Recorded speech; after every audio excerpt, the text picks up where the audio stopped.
Πολύ καλά. Αφού το θέλουν έτσι, θα βάλω κι εγώ τα μεγάλα μέσα.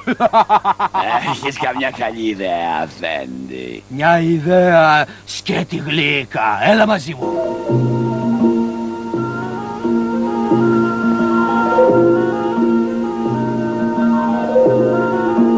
Πού είναι ο σατανοτσέλεμεντες? Α, νάτος.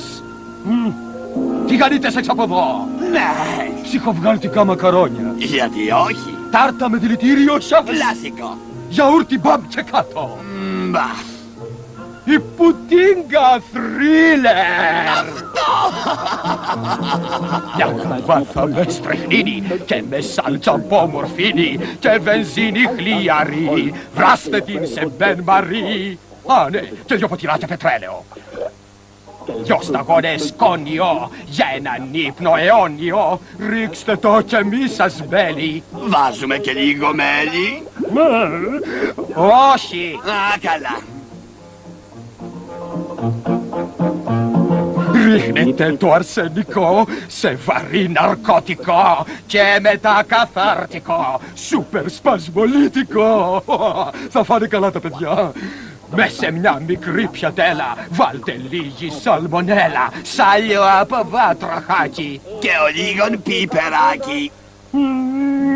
Όχι! Καλά, ναι. Πνίξτε ένα ποντικάκι μέσα σε οχιάς φαρμάκι. Θα σας τρέχουνε τα σάλια με 2-3 πορτοκάλια. Εγώ θα βάλω μόνο ένα. Μες στο σάπιο φρίκασε, λιώστε τα φρουίγλασα, βιτριόλι σκορδαλιά. Και λιγάκι κοπριά. Όχι! Ναι. Ναι! Το ήξερα πως αυτή τη φορά το βρήκα.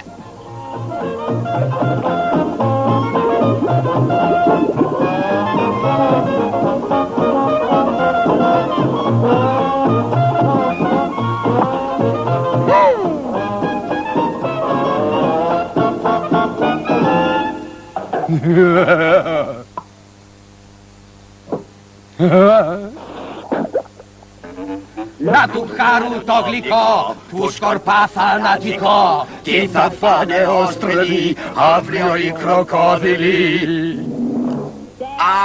Αστερίξ. Μπαμπαντίδου-ντου-ντου-ντου-ντου. Yeah.